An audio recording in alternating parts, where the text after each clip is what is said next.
யூஸ்வலாக சண்டே கோயில் போய்ட்டு அப்படியே பக்கத்தில் ஒரு அருமையான சாப்பாடு கிடைக்குமா, சாப்பிட்டே வந்துடுவோம். இன்றைக்கி தெய்வ அதிசயமாக இட்லி கறி குழம்பு பண்ணித்தான்னு கேட்டாப்புல. அப்புறம் இட்லியை பற்றி என்ன நினச்சாப்லையோ இடியாப்பம் பண்ணுவோம். அதுலேயே ஒரு இக்கண்ணா நம்ம வீட்டில் இருக்க ஆச்சில் பெருசாக இடியா போகிறது, நம்ம சின்ன அச்சா வாங்குவோன்னு கடையாக கூட்டு போய் கையில் இந்த காப்பி ஃபில்டர்னா எடுத்துகிட்டு வந்துட்டு இதில் இடியாப்பம் மெல்லிசா வருமானு கேள்வி வேறு. அங்கே மணியும் 10 ஆயிட்டு.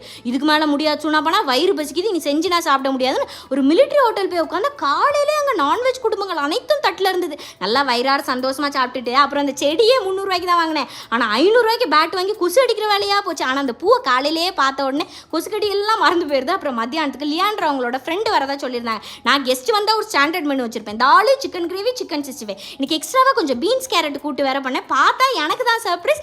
எனக்கு தெரிஞ்ச தம்பி வந்திருக்காப்புல ஒரு அழகான கிஃப்ட் எனக்கு கொடுக்குறதுக்கு. எனக்கு அதை பார்த்த உடனே ஒரே சிரிப்பு தான். எனக்கு ஒரு சின்னதாக யாராட்டி கிரீட்டிங் கார்டு கொடுத்தாலே எனக்கு ரொம்ப சந்தோஷம் ஆயிடுவேன். இது பெரிய ஒரு ஃபோட்டோ ஃப்ரேம். அப்புறம் வந்து தட்டில் வச்சு கொடுக்குற வரைக்கும் எனக்கு பயமாக இருந்தது. ஒரு வாய் எடுத்துட்டு நல்லா இருக்குன்னு சொன்ன உடனே ஒரு 6 அடிக்கு பறந்துக்கிட்டு தான் இருந்தேன்.